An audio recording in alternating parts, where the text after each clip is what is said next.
জান্নাত হচ্ছে সবচাইতে বেশি লোভনীয়, আর জাহান্নাম হচ্ছে সবচাইতে বেশি নিকৃষ্ট, ভীতিকর। আমাদেরকে কেউ ক্ষতি করতে পারবে না, কেউ আমাদেরকে ধ্বংস করতে পারবে না যদি আমরা আল্লাহর পথে থাকি। আল্লাহর পথেই আমাদের জানমাল ব্যয় করতে হবে। কারণ আল্লাহ পাক কোরআন শরীফের মধ্যে বলেছেন, ইন্নাল্লাহা আশতারা মিনাল মুমিনিনা আনফুসাহুম ওয়া আমওয়ালাহুম বিআন্না লাহুমুল জান্নাহ। আল্লাহ রাব্বুল আলামিন বলেন, আমি আমার মুমিনের জান এবং মালকে আমি খরিদ করে নিয়েছি, বিনিময়ে আমার মুমিনকে আমার জান্নাত দান করেছি। সুবহানাল্লাহ। মুমিন ব্যক্তি সে ঘোষণা করবে আল্লাহ পাকের সামনে, আল্লাহ শিখায় দিয়েছেন, ঘোষণা করো, কুল ইন্না সালাতি ওয়া নুসুকি ওয়া মাহইয়ায়া ওয়া মামাতি লিল্লাহি রাব্বিল আলামিন।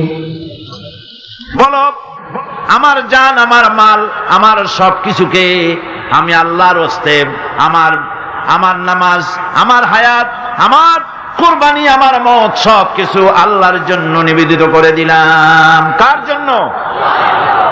এই কথা মুমিন ব্যক্তিকে ঘোষণা করতে হবে, মুমিনকে মনে রাখতে হবে। মুমিন ব্যক্তির সবচাইতে বড় উপকার যে সে যত বড় গুনাহগার হোক, ইমাম তাকে এই সাহায্য করে, যত বড় গুনাহগার হোক আল্লাহ তাকে ক্ষমা করে দিবেন যদি সে আল্লাহর কাছে তওবা করে। সে যদি মাপ চায়, আল্লাহ তাকে তওবা করলে মাফ করে দিবেন। এটা হলো ইমাম তাকে নিরুৎসাহিত করে না, ইমাম তাকে নিরাশ করে না, ইমাম তাকে আশার আলো তার বুকের মধ্যে জ্বালিয়ে দেয়। আলহামদুলিল্লাহ।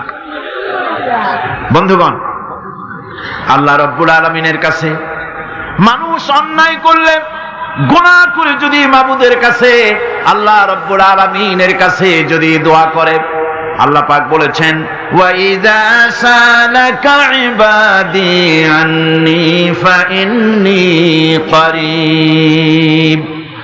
ও নবী, বান্দা যখন আমার ব্যাপারে প্রশ্ন করে, আপনি বলে দেন আমি বান্দার অতি নিকটবর্তী, আমি বান্দার একদম কাছে।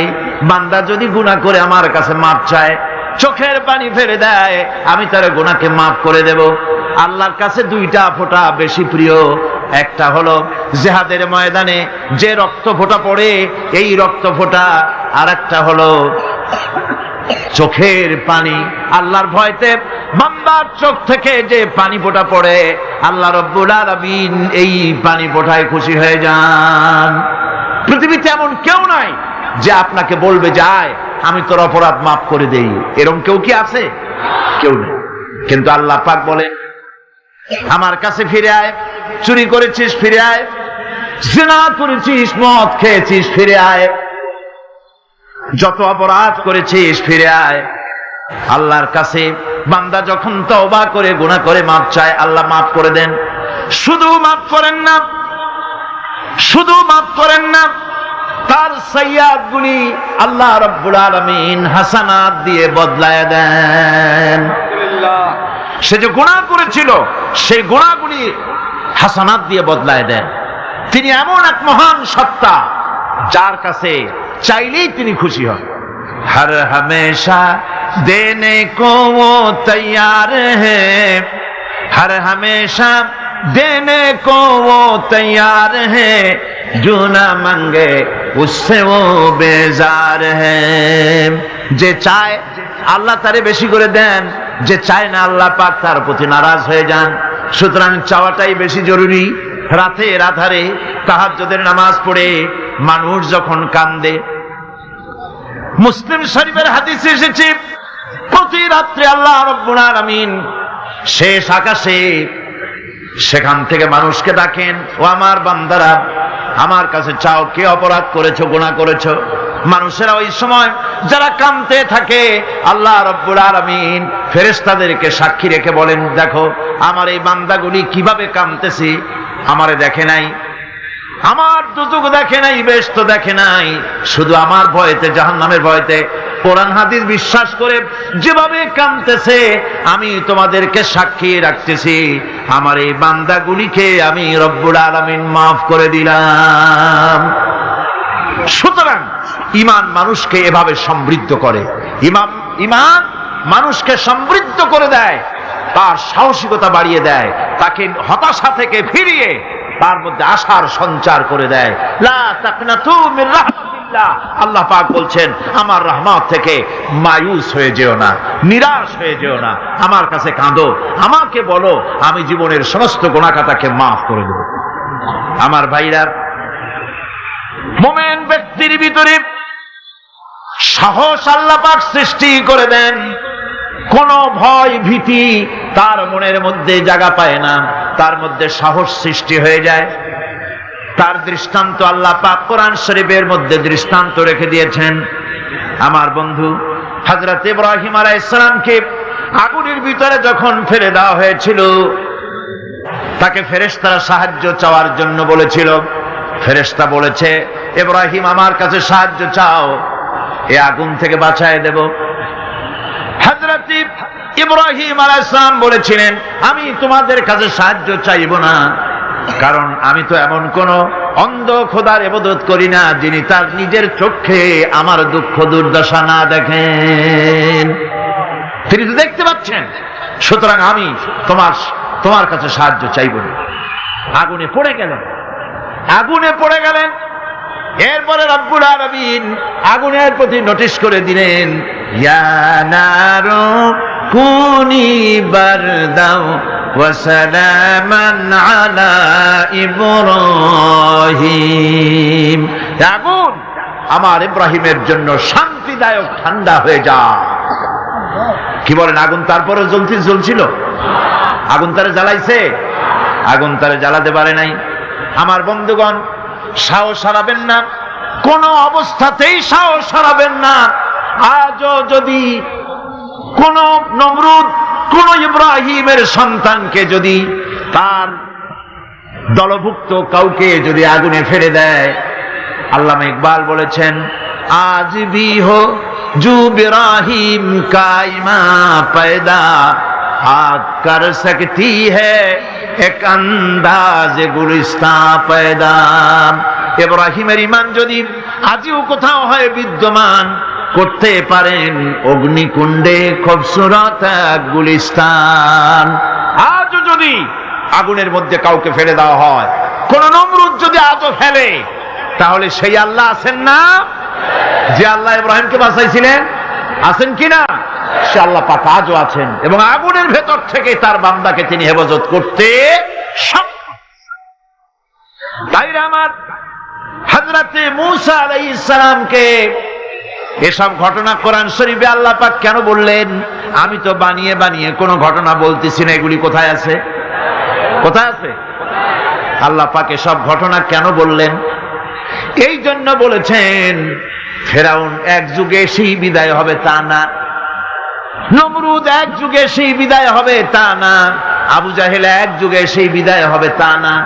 আবু জাহেল, নমরুদ, ফেরাউন আসবে না, কিন্তু তাদের নাতি নাতনিরা তো আসবেই।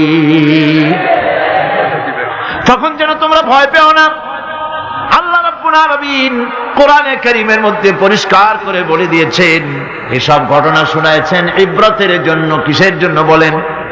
ইবরতের জন্য। আমরা তো ইবরত বুঝি না, আমরা উপদেশ বুঝি না, শুধু ফুর্তি করি। জগা জি লাগানে কে লিয়ে ये दुनिया नहीं है,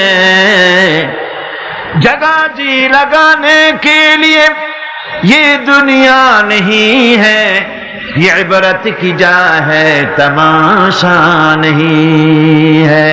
ए पृथ्वी तो खेल तमाशा করার জায়গা না, এই পৃথিবী তাস খেলা জুয়া খেলার জায়গা না, এটা উপদেশ গ্রহণ করার জায়গা। উপদেশ দেখো, শেখো, উপদেশ গ্রহণ করো। হযরতে মূসা আলাইহিস সালামের কথা আল্লাহ শুনাইলেন।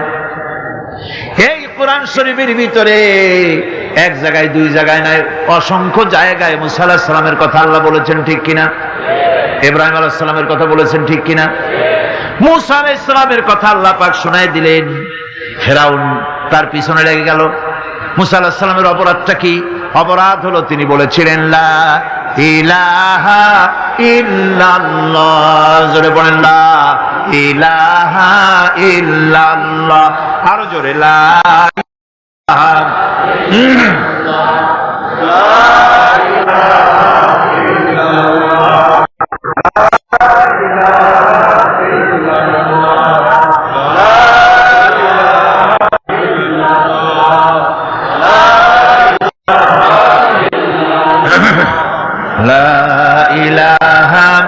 ইল্লাল্লাহু মুহাম্মাদুর রাসূলুল্লাহ।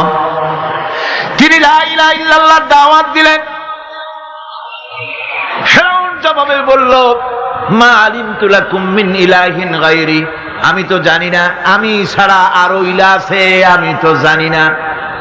আমি তো ইলাহ, তুমি আবার নতুন ইলাহ আল্লাহ কই থেকে? আবার যদি আমার সামনে নতুন কোন ইলাহের সন্ধান দাও, যদি দাওয়াত দাও, লাআজআলান্নাকা মিনাল মাসজুনিন, কারারুদ্ধ করে রাখবো, জেলখানায় ঢুকাবো। মুসা আলাইহিস সালাম বললেন, ফিরআউন রে, তাহলে তুমি ভয় দেখাও জিলখানার, আমি তোমার জিলের পরোয়া করি না, কারণ আমি আল্লাহ রাব্বুল আলামিনের পয়গম্বর মুসা কালিমুল্লাহ, জেলের পরোয়া আমি করি না। ফিরআউন তারে ঘিরে ফেলল দরিয়ার কিনারে, তিন দিক থেকে আক্রান্ত হয়ে গেল। হযরতে মুসা আলাইহিস সালামের সাহাবীরা বললেন, ইন্না লামুদরাকুন, আমরা তো ঘেরাও হয়ে গেছি, আমাদের তো আর পালাবার কোনো উপায় নেই। মুসা আলাইহিস সালাম বললেন, কাল্লা, কখনোই নয়, ইন্না মা'ইয়া রাব্বী সায়াহদিন, অবশ্যই আল্লাহ আমাদের রাস্তা দেখাবেন। সুবহানাল্লাহ। একদিকে দরিয়া আর তিন দিকে কি ঘেরাও হয়ে গেছে, তিন দিকে শত্রু, একদিকে দরিয়া, পালাবার রাস্তা আছে? এর নাম পয়গম্বর। সুবহানাল্লাহ। কোন মোমেনকে আল্লাহ শিক্ষা দিচ্ছেন, এই শিক্ষা রাখো, ভয় পাইও না। চতুর্দিকে অন্যায়, অত্যাচার, অবিচার, জুলম, শোষণ, নির্যাতন দেখে ভয় পেও না, আমি আল্লাহ আছি। আছেন না?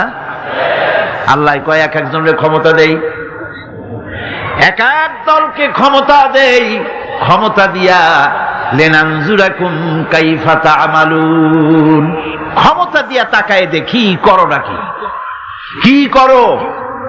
তারপরে যখন দেখি নাফরমানি শুরু করেছে, বেঈমানি শুরু করেছে, আমার গোলামদের উপরে অত্যাচার চালাচ্ছে, এটা যখন দেখি, আল্লাহ পাক বলেন, আমি তখনও ওয়ায়ামুদ্দুহুম ফি তুগয়ানিহিম ইয়ামাহুন, আমি ঢিল দিয়ে দেই, দেখি পারো কদ্দুর, কদ্দুর পারো। তারপরে যখন সীমা লঙ্ঘন করে যায়, যখন প্রান্ত সীমা এসে যায়, আল্লাহ পাক বলেন, ইন্না বাতশা রাব্বিকা লাশাদীদ, এরপরে আমি ধরি। আর যখন আমি ধরি, আমার হাত থেকে ছাড়িয়ে নেওয়ার ক্ষমতা পৃথিবীর কারো নাই, আকাশেরও কারো নাই। ঠিক কিনা? সুতরাং ভয় পাওয়ার কোনো কারণ নেই। মুসা আলাইহিস সালাম বললেন, ভয় পাইও না, আল্লাহ আমাদেরকে রাস্তা দিয়ে দিবেন। মহান আল্লাহ রাব্বুল আলামিন হযরতে মুসা আলাইহিস সালাম যখন সঙ্গীদেরকে বললেন, ভয় পাইও না, আল্লাহ পাক বলেন, আমি তখন কি করলাম? فأوحينا إلى موسى أن اضرب بعصاك البحر فانفلق فكان كل فرق كالطود العظيم। আল্লাহ পাক বলেন, আমি ওহী নাজিল করলাম, মুসার প্রতি ওহী অবতীর্ণ করে দিলাম, তোমার হাতের লাঠি দিয়া দরিয়ার উপরে আঘাত করো। দরিয়ার উপরে তিনি আঘাত করলেন, দরিয়া ফেটে গেল, 12টা রাস্তা হয়ে গেল। এক একটা রাস্তার একটা রাস্তার মাঝখানে পানির বিরাট দেওয়াল হয়ে গেল, পাহাড়ের মতো। وأنجينا موسى ومن معه أجمعين। এরপরে আমি মুসা আলাইহিস সালামকে এবং তার সাথী সঙ্গীদেরকে নাজাত দিয়া দিলাম, আর তার ফেরাউনের দলবলকে ডুবাইয়া শেষ করে দিলাম। ফেরাউন তার দলবল নিয়ে পানির মধ্যে যখন এলো, দেখলো রাস্তা, পানির মধ্যে রাস্তা। মুসা আলাইহিস সালামকে ধরার জন্য পূর্ণ উদ্যম এবং উৎসাহ নিয়ে দরিয়ার ভেতরে ঝাঁপিয়ে পড়লো, রাস্তা দিয়ে এগোতে লাগলো। মাঝখানে যখন এলো, আল্লাহ পাক বললেন, কুন। আল্লাহ তো সুইচ টেপা লাগে না, কি কর, নৌবাহিনী তো ডাকা লাগে না, সেনাবাহিনী কোথায় আছে খোঁজ নেওয়া লাগে না। যখনই কিছু ইচ্ছা করেন শুধু বলেন কুন, ফায়াকুন, যখন বলেন হও হয়ে যায়। যখন সমুদ্রের দিকে তাকায় বলেন কুন, সঙ্গে সঙ্গে সমুদ্র 30 ফিট পানি উঁচা হয়ে যায়। বাতাসের দিকে তাকায় যখন বলেন কুন, 280 মাইল স্পিডে প্রবাহিত হয়ে যায়। যখন মাটির দিকে তাকায় বলেন কুন, সঙ্গে সঙ্গে 5 তলা বিল্ডিং মাটির নিচে চলে যায়। যায় কিনা? এখানে তো গেছে 2 তলা। টার্কিতে, ইরানে, আমেরিকা, মেক্সিকোতে, পৃথিবীর বিভিন্ন ভূমিকম্পের জোন যেগুলি আছে, এরিয়া আছে, এ সমস্ত বিশাল বিশাল বিল্ডিং গুলি ধুলার মতো করে আল্লাহ রব্বুল আলামিন কালইহনিল মানফুস, বাতাসের মতো করে, তুলার মতো করে উড়ায় দেন। সুবহানাল্লাহ। ভূমিকম্প আমার নিজের চোখে দেখছি। ভূমিকম্প হয় কেমনে? চোখে দেখছি মানে ভূমিকম্পের জায়গায় দাঁড়ায় দেখলে তো আমি এখানে আসতেই পারতাম না। ক্যালিফোর্নিয়া, লস অ্যাঞ্জেলেস, ভূমিকম্পের পরের বছর আমার সেখানে দাওয়াত ছিল। ছবির ভিতরে আমাকে ভূমিকম্পের দৃশ্য দেখানো হলো। ওরা স্যাটেলাইট থেকে ভূমিকম্প চলাকালীন সময় ছবি তুলেছে। আমার দেশে রাস্তা হচ্ছে 1 তলা রাস্তা, আর আমেরিকা, ইংল্যান্ডে রাস্তা 5 তলা 6 তলা। টোকিও থেকে গত বছর টোকিও সফর করলাম, জাপানে 5-6 তলা ট্রেন লাইন আছে মাটির তলায়, ইঁদুর ফেল। সেই লস অ্যাঞ্জেলেসে ভূমিকম্প, 5 তলা 6 তলা বিল্ডিং গুলি কাতাইয়ে সিজিল্লিল কুতুব, কিতাবের পাতার মতো একটার পর একটা ঠাস ঠাস করে পড়েছে। মেয়ে লোকেরা যেমন ডিম মামলেট করে, এই রকমের গাড়ি গাড়ি শুদ্ধা রাস্তাগুলির পেঁচাইয়া মামলেট বানাই দিয়েছে। আমি ছবির ভিতরে দেখছি বিশাল স্ক্রিন, আমার পেছনে যে পর্দা আছে এর থেকে বড় স্ক্রিন, অন্তত 10,000 লোক একসঙ্গে বসে দেখার সুযোগ আছে সেখানে। সব খ্রিস্টান, ইহুদি, 200 জন মুসলমান। আমি স্থান, কাল, পাত্র সব ভুলে গেছি। আমি দেখতে পেলাম মাটি সমুদ্রের ভিতরে যেমন তুফান হয়, মাটিতে ওই রকম তুফান হচ্ছে, আর বিল্ডিং গুলি ভেঙে যাচ্ছে, সমস্ত ব্রিজ গুলি ভেঙে যাচ্ছে। আমি আল্লাহু আকবার বলে চিৎকার মেরে উঠলাম। সুবহান, কি বিশাল ক্ষমতার মালিক তিনি! শুধু বলেন কোন, সাথে সাথে হয়ে যায়। সুবহানাল্লাহ। সামান্য 3 দিনের মাতবাড়ি, একটু মন্ত্রী, হায় হায়, অহংকারের ঠেলায় অস্থির। মানুষ চেনে না শক্তি, সহ্য, বীর্য, মনে করে সব আমার, কিন্তু কিছুই তোমার না। সময় যখন আসবে দেখবা তোমার কেউ না।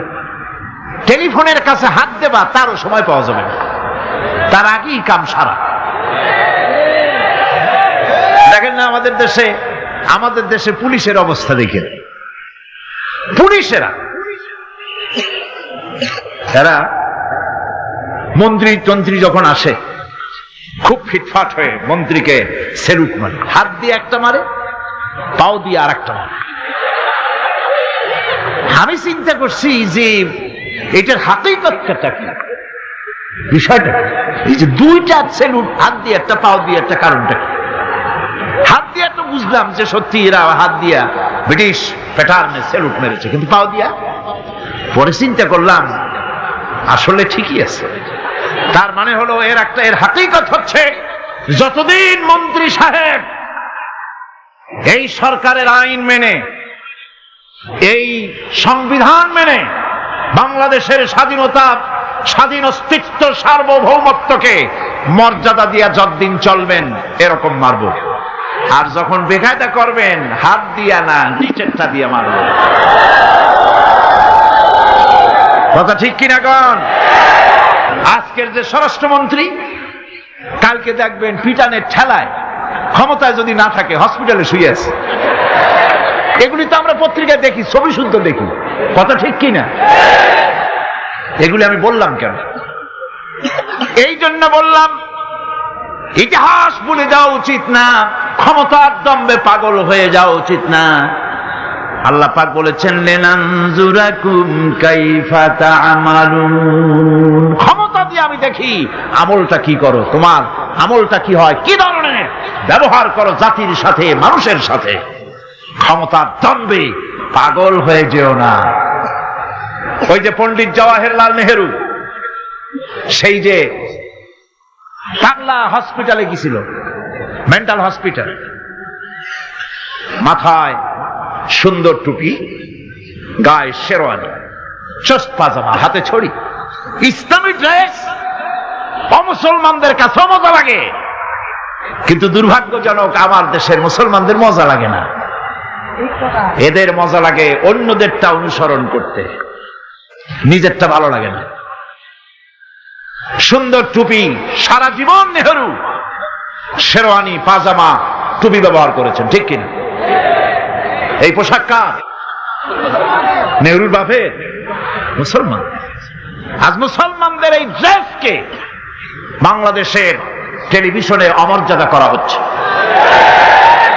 আমি পার্লামেন্টে যখন এই কথা বললাম যে বাংলাদেশের টেলিভিশন মুসলমানদের দাড়ি আর টুপি নিয়ে উপহাস করে, আমার পাশের থেকে একজন ট্রেজারি বেঞ্চ থেকে বলল, আপনি মিথ্যা বলছেন, আল্লাহর গজব হবে আপনার উপরে। আমি বললাম, ওয়েট অ্যান্ড সি, গজব কার উপরে হয় আমরা দেখি, অপেক্ষা। ভিলেন পার্টে যে অভিনয় করে টিভিতে, নাটকে, সিনেমায়, একটা খারাপ চেয়ারম্যান, একটা খারাপ লোক, অভিনয় করার জন্য যাকে আনা হয় তার মাথায় একটা টুপি থাকে কিনা? টেলিভিশনে থাকে কিনা? লম্বা একটা জামা থাকে কিনা? মুখে দাড়ি থাকে কিনা? কাঁধে একটা রুমাল থাকে কিনা? এবার আমি প্রশ্ন করি, মুসলমানদের মাথার টুপি কি জামাত ইসলামী? মুসলমানদের দাড়ি আর লম্বা জামা কি শিবিরে? এই দাড়ি আর টুপি বিশ্বনবী মুহাম্মদ রাসূলুল্লাহ সাল্লাল্লাহু আলাইহি ওয়াসাল্লামের। সুতরাং 12 কোটি মানুষের, 12 কোটি তাওহীদি জনতার, 12 কোটি তাওহীদি জনতার রেভিনিউ নিয়ে, তাদের ট্যাক্স নিয়ে রাসূলুল্লাহর সুন্নতের সাথে যারা বেয়াদবি করে, আল্লাহ রাব্বুল আলামিন অবশ্যই আযাব এবং গজবে তাদেরকে নিবেদিত করবে।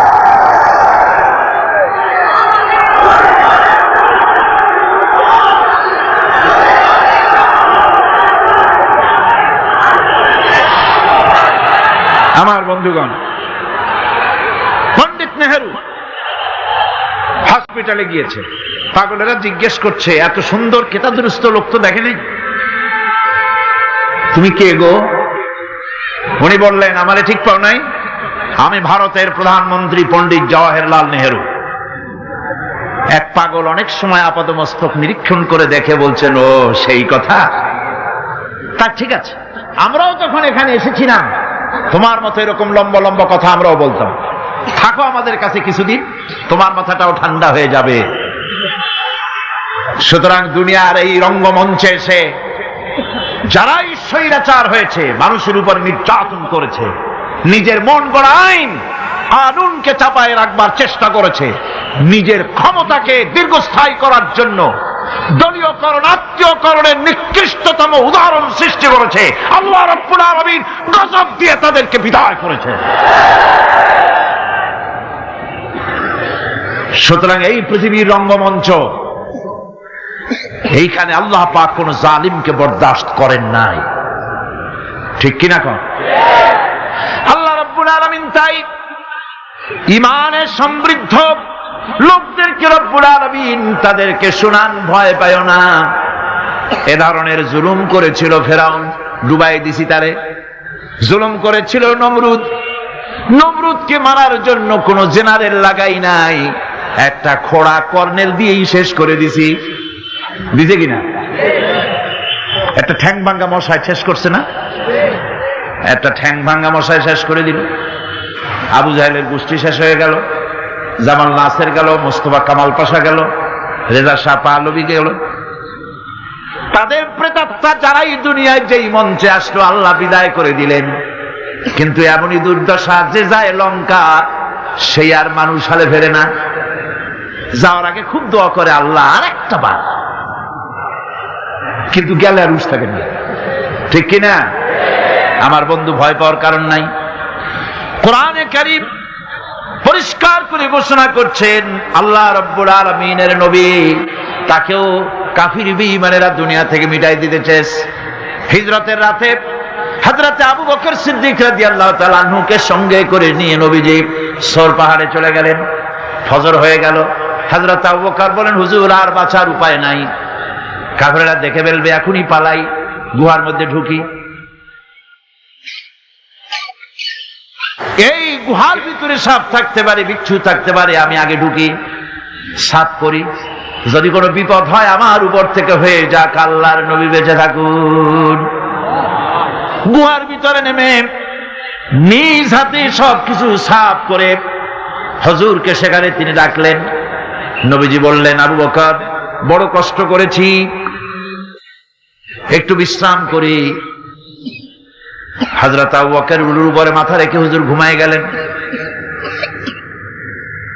রাসূল করিম সাল্লাল্লাহু আলাইহি ওয়াসাল্লাম ঘুমিয়ে আছেন। কাফেররা খুঁজতে খুঁজতে এসে গেছে। হযরত আবু বকর বলেন, হুজুর বাঁচার উপায় নাই, কাফেররা গুহার দরজা পর্যন্ত এসেছে, আমরা তো ধরা পড়ে গেলাম। হুজুর বলেন, ভয় পেও না, চিন্তা করো না, ইন্নাল্লাহা মা'ানা লা তাহজান ইন্নাল্লাহা মা'ানা। কোনো চিন্তা করো না, পেরেশান হয়ো না, আমরা মাইনরিটি নই, আমরাই মেজরিটি, কারণ আল্লাহ রব্বুল আলামিন আমাদের সাথে আছেন। কাফেররা কিচ্ছু করতে পারলো না, আল্লাহ পাক হেফাজত করলেন, আল্লাহ তাকে মদিনায় আনলেন, আল্লাহ প্রেসিডেন্ট বানাই দিলেন। সুবহানাল্লাহ, সুবহানাল্লাহ কইতে ইচ্ছে করে না? দুনিয়ায় এই ষড়যন্ত্র নতুন কিছু নয়। হযরত ইউসুফ আলাইহিস সালামকে এই কোরআন সাক্ষী, কে সাক্ষী? ইউসুফ আলাইহিস সালামকে ভাইরা ষড়যন্ত্র করে কুয়ার মধ্যে ভালাই দিল, কুয়ার ভিতরে ফেলে দিল। ওরা মনে করলো কুয়ার ভিতরে ইউসুফ আলাইহিস সালাম মরে যাবেন, আর মাথা উঁচু করে দাঁড়াইতে পারবে না। কিন্তু ইউসুফ আলাইহিস সালামের ভাইরা বুঝতে পারে নাই এটা কোনো কুয়া নয়, মরণ কুয়া নয়। আল্লাহ এটাকে বানালেন একটা টানেল, একটা সুড়ঙ্গ, একটা মুখ দিয়া। ইউসুফ আলাইহিস সালামের ভাইরা ইউসুফ আলাইহিস সালামকে কুয়ার মধ্যে ফেলে দিলেন। কুয়ার আর এক মুখ দিয়া রব্বুল আলামিন হযরত ইউসুফকে নিয়ে মিশরের প্রেসিডেন্ট বানায় দিলেন। আল্লাহ রব্বুল আলামিনের এই প্রচন্ড ক্ষমতা। ইন্নাল্লাহা আলা কুল্লি শাইইন কাদির, সমস্ত জিনিসের উপরে কুদরত রাখেন, ক্ষমতা রাখেন। মোমেন ব্যক্তি এসব শুনিয়া কলিজা ফুলিয়া দেহের চাইতে কলিজা বড় হয়ে যায়। সুবহানাল্লাহ। দুনিয়ার কাউকে পরোয়া করে না, পরোয়া করে কেবলমাত্র কাকে? আল্লাহ পাককে। মাথা নত পৃথিবীর কারো কাছে করে না, মাথা নত করে কার কাছে? জোরে কোন কার কাছে? কেবলমাত্র আল্লাহ রাব্বুল আলামিনের কাছে। আল্লাহ রাব্বুল আলামিন বলেন, কুল কুনু হিজারাতান আও হাদিদা। নবী শুনিয়ে দেন, তোমরা যদি মরে গিয়া মাটির সাথে মিশে গিয়া যদি পাথরও হয়ে যাও, আর যদি তোমরা লোহাও হয়ে যাও, তারপরেও আল্লাহ রব্বুল আলামিন তোমাদেরকে জিন্দা করবেন, আবার তোমাদের উঠাবেন। ওরা বলে যে আচ্ছা বুঝলাম, কে উঠাবে আমাদের? কেমনে উঠাবে? আল্লাহ পাক বলেন, ফাসায়াকুলুনা মান ইউরিদুনা। ওরা বলে আমাদেরকে কে উঠাবে, আমাদেরকে কে জিন্দা করবে? আল্লাহ পাক জবাবে বলেন, কুলিল্লাযী ফাতারাকুম আউওয়ালা মাররা। যিনি তোমাদেরকে প্রথম সৃষ্টি করেছেন তিনি আবার তোমাদেরকে জিন্দা করবেন। আল্লাহ পাক সুন্দর করে বুঝাচ্ছেন। এই সব কথা শোনার পরে فَسَيُنْغِضُونَ إِلَيْكَ رُؤُوسَهُمْ وَيَقُولُونَ مَتَى هُوَ। এসব কথা শোনার পরে আল্লাহ বলেন, ওই কাফেরেরা মাথা ঝুলায় ঝুলায় বলে, আচ্ছা তা বুঝলাম। আল্লাহ বলেন, ওরা মাথা ঝুলায় আর বলে, আচ্ছা বুঝলাম, তবে কিয়ামত কবে সেই কিয়ামত অনুষ্ঠিত হবে? আল্লাহ বলেন, নবী শোনায় দাও, কুল আসা আন ইয়াকুনা করিবা। বেশি দেরি নাই, হতে পারে খুবই তাড়াতাড়ি। কি বলা যায়, সে সময়টা অতি নিকটবর্তী হয়ে যেতে পারে, খুবই নিকটবর্তী সে সময়, সেটা বেশি দেরি হওয়ার কথা নয়। আল্লাহ পাক এবার মানুষকে যুক্তি দিয়ে বুঝাচ্ছেন। কোরআনে কারীম মানতে মানুষ অস্বীকার করলে আল্লাহ ডান্ডার ব্যবস্থা করেন নাই। নবীজিকে বলেছেন, ইন্নামা আনতা মুযাক্কিরুন লাস্তা আলাইহিম বিমুসাইতির। ও নবী, আপনি একজন উপদেশক, উপদেশ দিয়ে যান। আপনাকে দারোগা করে বানাই নাই লাঠি চার্জ করার জন্য, পিটায়া মানুষ হেদায়েত করার দরকার নেই। মানুষকে বুঝান, যুক্তি দিয়া বুঝান। আল্লাহ নিজে যুক্তি দিচ্ছেন, আনতুম আশাদ্দু খালকান আমিস সামাউ বানাহা। ওই কাফেরেরা, তোমরা যারা পরকালকে অস্বীকার করো, তোমাদেরকে উঠাইতে পারবো না যারা তোমরা বলছো, তোমাদেরকে সৃষ্টি করা কঠিন না ওই বিশাল আকাশটাকে সৃষ্টি করা কঠিন? ওই বিশাল আকাশটাই তো আমি আল্লাহ সৃষ্টি করেছি, জোরে কোন সুবহানাল্লাহ। তত বড় আকাশটারে যিনি বানাইতে পারলেন, সে খোদা বুঝি তোমাকে তৈরি করতে পারবে না? আল্লাহ পাক বলছেন, ফানজুর ইলা আসারি রাহমাতিল্লাহি কাইফা ইউহিল আরদা বা'দা মাউতিহা। লক্ষ্য করে দেখো, এই পৃথিবীর মাটিকে আল্লাহ কিভাবে জিন্দা করেন, মুর্দা মাটি। এই মাটি চৈত্র বৈশাখ মাসে প্রখর রোদে মাটি ফেরে চৌচির হয়ে যায়। এই ফেটে যাওয়া চৌচির মাটিতে আল্লাহ পাক বৃষ্টির পানি দিয়ে এই মাটিকে, এই মৃত্যু মাটিকে আল্লাহ পাক যেভাবে জিন্দা করেন, ইন্না যালিকা লামুহিল মাউতা ওয়া হুয়া আলা কুল্লি শাইইন কাদির। সে আল্লাহ পাক তোমরা মরলে পরে আবার এভাবে জিন্দা করতে পারবেন, জোরে কোন সুবহানাল্লাহ। আমার ভাইয়েরা, আল্লাহ পাকের পরে বলেন, দেখো মৃত্যু জমিনকে কেমনে জিন্দা করি। আল্লাহুল্লাযী আরসালার রিয়াহা ফাতুসিরু সাহাবা ফাসুকনাহু ইলা বালাদিম মাইতিন ফাআহইয়ানা বিহিল আরদা বা'দা মাউতিহা কাযালিকান নুশুর। আমি আল্লাহ রাব্বুল আলামিন ওই সমুদ্রের নোনা পানিগুলোকে, সমুদ্রের লবণাক্ত পানিগুলিকে বাষ্পীয় আকারে উত্থিত করে মেঘমালায় পরিণত করি, আর এরপরে বাতাসকে হুকুম করি, বাতাস এই মেঘটারে টেনে নিয়ে যাও মুখ জায়গায়। মেঘ চলে এলো। আল্লাহ রাব্বুল আলামিন বলেন, মেঘ এবার বিন্দু বিন্দু করে বৃষ্টি বর্ষণ করে দে। আমার হুকুমে ওই পানিগুলি বৃষ্টি হয়ে বিন্দু বিন্দু হয়ে জমিনে পতিত হয়। আল্লাহ বলেন, এভাবে করে বৃষ্টির পানি দিয়া মরা জমিনকে জিন্দা করে দিয়া নববধূ গর্ভধারণের যেমন প্রস্তুতি নেয়, বৃষ্টির পানি পায়া মরা জমিন তেমন ফসল ধারণের জন্য প্রস্তুতি নিয়ে নেয়। সুবহানাল্লাহি ওয়া বিহামদিহি। এইটা যেভাবে আমি করি, কাযালিকান নুশুর, এইভাবে করে তোমাদের কি কিয়ামতের দিন আমি জিন্দা করতে পারবো? কেমনে অস্বীকার করো? কাইফা তাকফুরুনা বিল্লাহি ওয়া কুনতুম আমওয়াতান ফাহইয়াকুম সুম্মা ইউমীতুকুম সুম্মা ইলাইহি তুরজাউন। কি করে তুমি আমাকে, আমি আল্লাহকে অস্বীকার করো?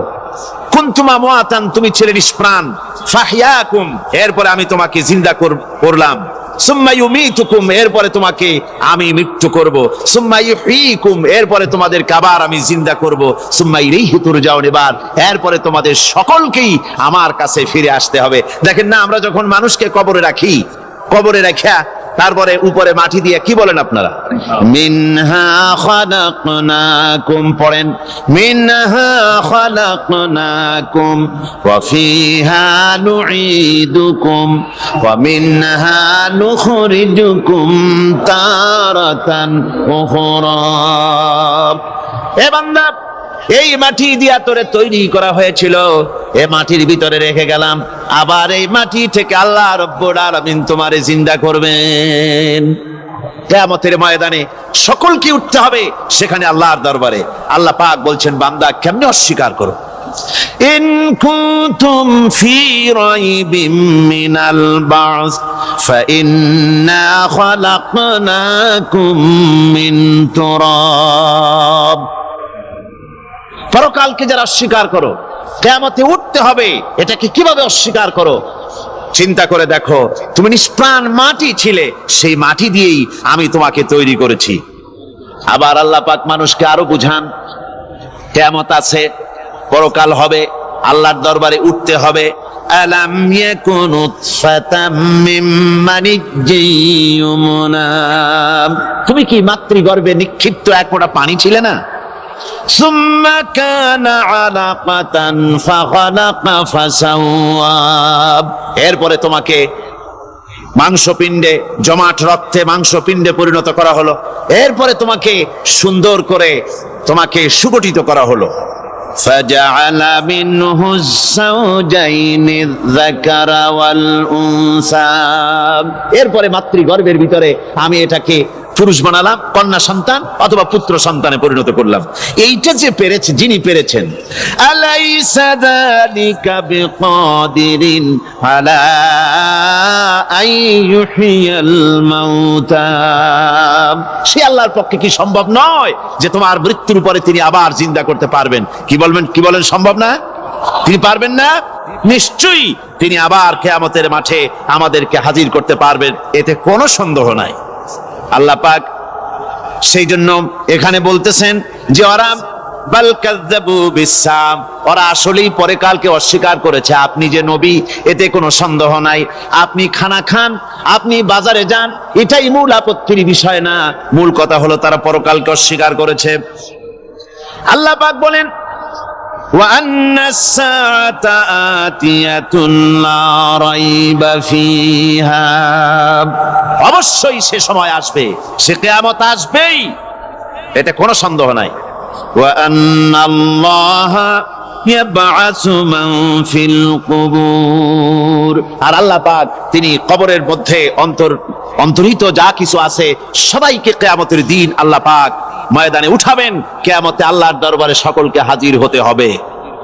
আমার বন্ধুগণ, আল্লাহ পাক বলেন ওয়া লাকাদ খালাকনাল ইনসানা মিন সুলালাতিন মিন তিন, লক্ষ্য করো, তুমি ছিলে মাটির নির্যাস থেকে তোমাকে তৈরি করা হয়েছে। শুধু মাটির নির্যাস থেকে তোমাকে কোনো মডেল ছাড়া, কোন ধরনের আদর্শ ছাড়া, কোন ধরনের নমুনা ছাড়া তোমাকে সৃষ্টি করা হলো। সুম্মা জাআলনাহু নুতফাতান ফি কারারিম মাকিন, এরপরে মাতৃগর্ভের একটা অত্যন্ত সুরক্ষিত জায়গায় তোমাকে সংরক্ষণ করা হয়েছিল। সুম্মা খালাকনান নুতফাতা আলাকাতান ফাখালাকনাল আলাকাতা মুদগা, রক্তপিণ্ডকে, নাপাক পানিকে জমাট রক্ত করেছি, জমাট রক্তকে আমি আবার গোশত পিণ্ডে পরিণত করেছি। ফাকাসাউনাল ইযামা লাহমা, এরপরে সুন্দর করে চামড়া দিয়া, গোশত দিয়ে একটা আকৃতি তোমাকে দান করেছি।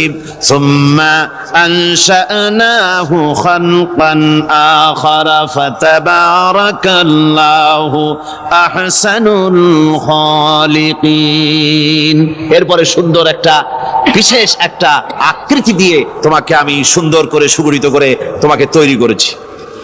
সুম্মা ইন্নাকুম বাদা যালিকা লামাইয়িতুন, এরপরে আমি আল্লাহ রাব্বুল আলামিন তোমাকে মৃত্যু দেব, অবশ্যই তোমাকে মৃত্যুবরণ করতে হবে। সুম্মা ইন্নাকুম ইয়াউমাল কিয়ামাতি তুবআসুন, এরপরে কিয়ামতের দিন আসবে, ওই বিশেষ মুহূর্ত আসবে, সেই নির্দিষ্ট সময় আসবে, ওই কিয়ামতের মাঠে আল্লাহর দরবারে তোমাদের সকলকে উঠতে হবে, কোনো সন্দেহ তাতে নাই। আল্লাহ পাক বলছেন وَأَعْتَدْنَا لِمَنْ كَذَّبَ بِالسَّاعَةِ سَعِيرًا, আমার এই পরকালকে, এই আখিরাতকে, কিয়ামতের দিনকে যারা অস্বীকার করবে, যারা মিথ্যা মনে করবে, আমি তাদেরকে জ্বলন্ত আগুনের শাস্তি তাদের জন্য রেখেছি। জোরে বলেন নাউজুবিল্লাহ।